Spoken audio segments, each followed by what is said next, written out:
числе.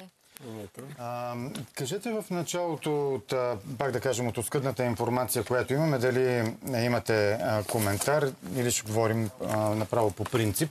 Нещо направили ви впечатление, вие като представител на пациентска организация, вие като специалист по дентална алергология? Да. Първо да изкажа съболезнования на семейството, защото не си представям, че някой нормален човек няма да се потресе така, да загуби най-ценното си. Това е... ние всички сме родители, близки, както и да е. Това, което ми направи впечатление, така и в предварителният разговор, който направихме с професора и с господин Теушанов, е, че сякаш има правилата, има ги разписани, всичко се следва както трябва. И в един момент обаче нещо куца.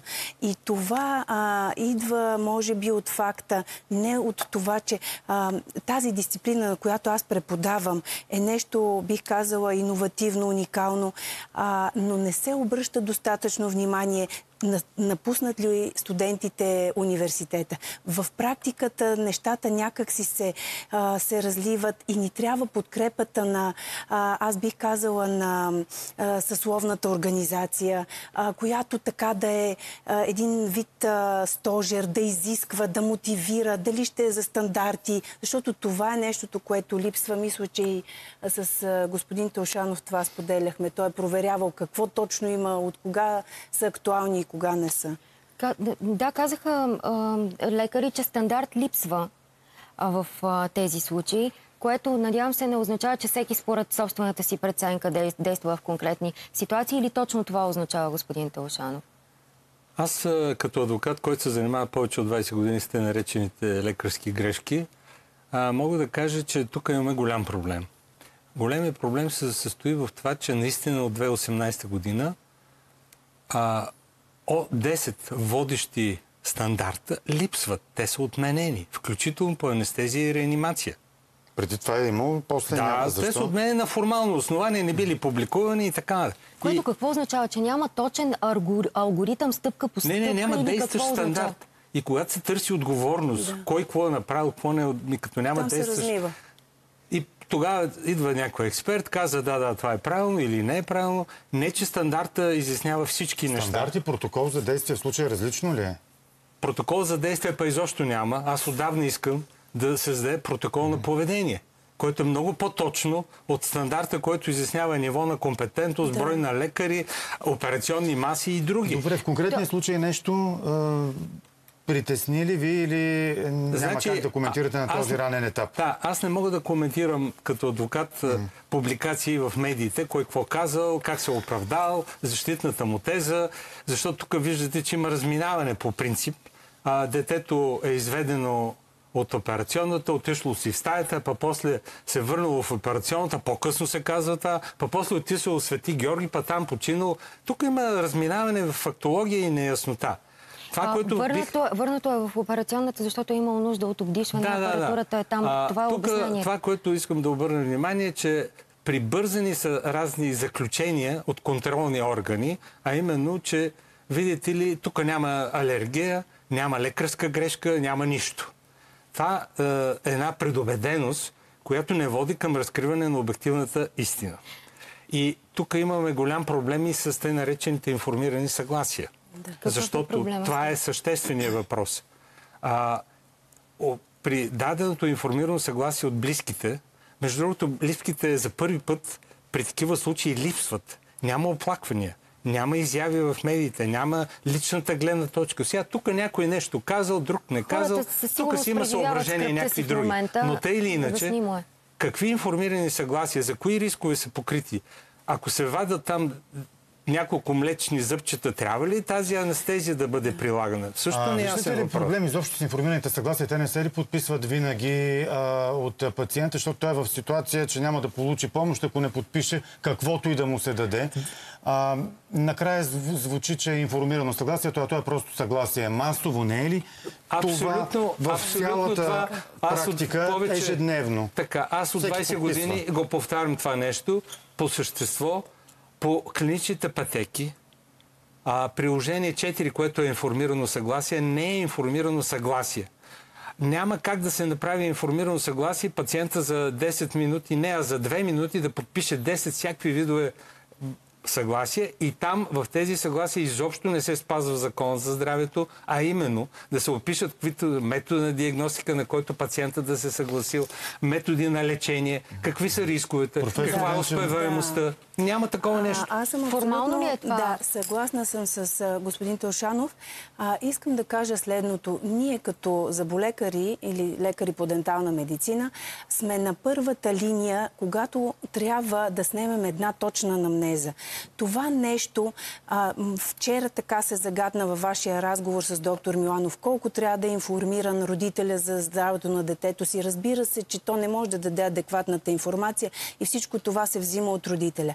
Но писмено, когато се отбележат важните моменти в това как е боледувало, какво се е случило, имало ли е някаква алергични състояния, заради които се е налагало да пие медикаменти противоалергични. Това е първата лампичка, при която ние трябва, имайки познанията, или сами да направим теста, за който професор Миланов говореше, прик тест, или да се насочи за консултация. Тоест, професор Денчев, ако знаем, че детето има някаква алергия, била тя примерно сега пролетна киха или му се зачервя, той самия изрично трябва да предупреди лекаря. Много от родителите не се сещат. Това са зададени въпроси лично от зъболекаря. Той е длъжен да попита. Има така наречените алергологично насочени анамнези, неврологично насочена анамнеза. Когато се отиде при алерголог, това се пита. Има ли? Свързано ли е някакво сълзотечение, обриви с неясен произход? Това са неща, които... Ако нищо от това не е имало, това означава ли, че наистина няма никаква нужда от тест? Може да има алергии, които не са проявявани до момента. Да, може просто да не... Ако дойде при вас и кажа, не знам дали детето ми има алергии, ще му направите ли тест? Тогава се пита малко по-различно. Да, ако за първи път, ако се поставя анестезия, но тук има нещо друго. Атопичните изяви. Това са такива ни генетично предразположени състояния, които дават възможност още при първи контакт, първо поставяне на опойка. Много рядко това се случва при локална анестезия, искам да кажа. Почти никакъв процент не е. Тежките случаи са при общата, но тогава да имаме бурната реакция, първичната, която няма нужда от сенсибилизация, нали, повторни контакти, за да се развие. Тя веднага ли се проявява? Да, тогава... Тоест дори при в Венеца локална възможно е, обаче пак казвам, локалните анестезии много рядко. Да, ако вие сте в този процент, за вас е 100%, нали, но това е по-малко от 0,05%. Процент дава алергична реакция локалните анестетици. Ако е нещо, което се случва 50 минути по-късно, ние не знаем изобщо дали няма и други скрити заболявания. Внимание, че не само локалните анестетици, а денталните материали също дават алергични реакции. Може да са забавен тип реакции. И тук вече момента е колко е забавянето, какво е било лечението, канал на зъб ли е лекувано. Верно, малко е детето, има само 4 постоянни зъба на 6 години, ако са израснали 6 годишниците, другото са млечни зъби. Към самото вещество, което при пломба се слага, може да имаш така. Точно така. Това малко се знае и се... Дозата на анестетика, защото прави впечатление, че е била продължително е времето под опойка.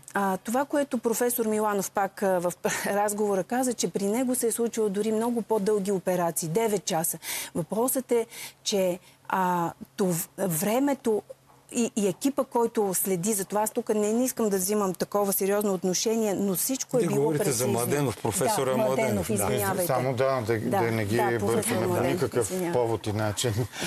Господин Теушанов. Ако следваме съдебната практика за подобни случаи, може да говорим 16-та година, когато на 14-годишно дете е сложен анестезиичен препарат Севоран и поради липса на противоотрова или антидот детраелен, в кабинета детето умира съвсем скоро. Няма ли ги в шкафовете задължително, както базон, така и антидот? Или това е друго? Така. И в края на краищата, там в случая детето поради липсата на този препарат умира. Този антидот беше наличието на тези подобни препарати с ботокса. Вие си спомняте в Пирогов, когато се прави нещо, пък няма антидот. След като няма антидот, Пирогов ги няма да се спасяваха. прави този препарат. По този начин тази опойка. Защо? Защото това дете е имало киста на зъб. За какво ти ще му правиш пълна анестезия? За какво? И в съдебното решение, аз за това искам да кажа, съдебното решение прокуратурата счита на базата на експертизите, че не е било нужно да се прилага този препарат, да настъпват летален изход. Вие твърдите, че препарат без антидот не трябва въобще да е разрешен за употреба? След като в кратката характеристика има такъв риск и ти нямаш препарат антидот, за какво правиш тази анестезия, която е абсолютно излишна? Това установява прокуратурата. Макар че в първа и втора инстанция има присъди за лекара, за анестезиолога и по-нататък накрая ги оправдават. А принципно, защото се постави и принципно този въпрос, дали не се злоупотребява с общите анестезии, когато става дума за стоматологично лечение. Професор Денчева, и към вас ми е въпроса. Много деца се страхуват от този стол зъболекарския. Вероятно много родители си казват, ние ще бъдем по-спокойни. Лекарите ще работят по-спокойно. Може ли обаче това да се окаже... Вижте... има така, обръщайки се назад във времето и така, спомняйки се за моята баба, тя казваше така: важното е детето нека реве, нека плаче, важното е ти да не плачеш. Тук има един момент такъв. Родителя до каква степен изключваме, ако има някакви заболявания, детето и налагат или не е кооперативно във връзка с някакви психически състояния. Но трябва много добре да бъде обяснени на родителите. Този контакт пациент заболекар трябва да бъде много, да предизвиква доверието, да може да се каже това има негативите, това е позитиви, това да се обясни и самият пациент да активно да участва в... Да е наясно, да не е подписвал формално. Да. Последно изречение за... Това, което бих казал, преглеждайки информираните съгласия в областта на денталната медицина, те са много бланкетни. Това трябва да внимават пациентите, за да бъдем полезни. Не могат да бъдат такива от характер. Бяха зададени въпроси, беше отговорено, изчерпателно. Такива, това са абсолютни несъответстващи на Закона за здравето, а именно права на пациенти, член 86, 88.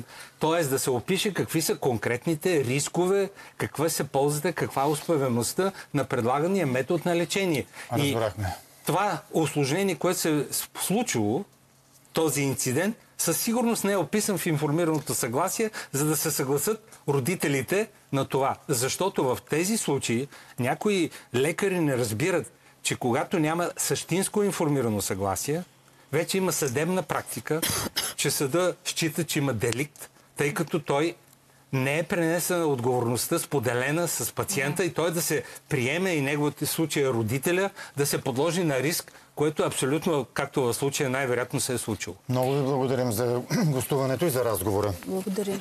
Сега следват новините, след тях министър